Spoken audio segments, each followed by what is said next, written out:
Welcome to the Quick Start AutoCAD 2010 video course.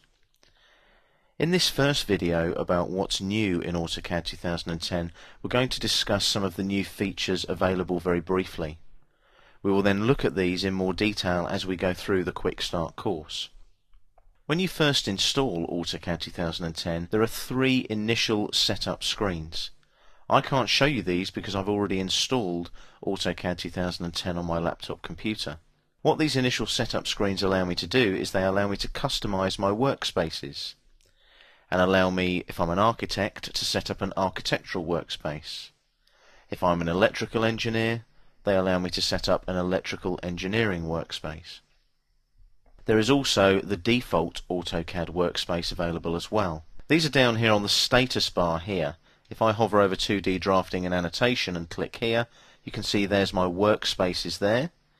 I've got the standard ones, 2D drafting and annotation, 3D modeling, AutoCAD Classic. I've got the ones that I migrated from AutoCAD 2009, and there's my initial setup workspace there. That's the one that I would set up in those initial setup screens. Let's have a look now at the screen in AutoCAD 2010. You still have your drawing area here, but what you'll notice if you look at the ribbon at the top of the screen now, you'll see that the ribbon panels are color-coded. When you hover over a panel, it highlights with a color. It's the same with the icons as well. Everything is much neater and tidier now.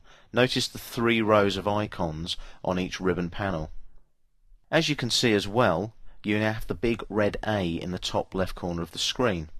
This was called the menu browser in AutoCAD 2009, and it replicated the pull-down menus from previous versions of AutoCAD.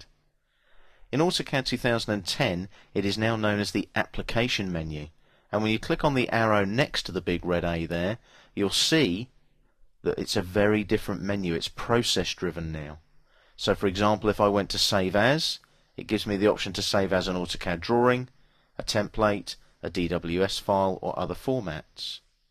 If I went to print here as well, for example, you can see that I have lots of different options available to me. So if I went to Page Setup, it opens up the Page Setup Manager dialog box for me and allows me to edit the page setups in the current drawing. I don't need to edit any page setups here, so I'm going to close that. It was purely me demonstrating a new feature in the application menu.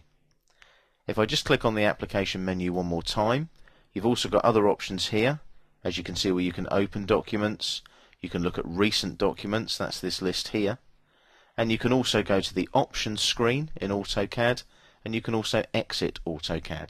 So if I click on options, I can go and work with the options in AutoCAD and edit and change as I need to.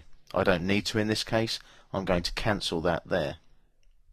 Now, the other thing that you'll notice at the top of the screen next to the A is you've still got the quick access toolbar here as you had in AutoCAD 2009. You've got New, Open, Save, Undo, Redo and Plot.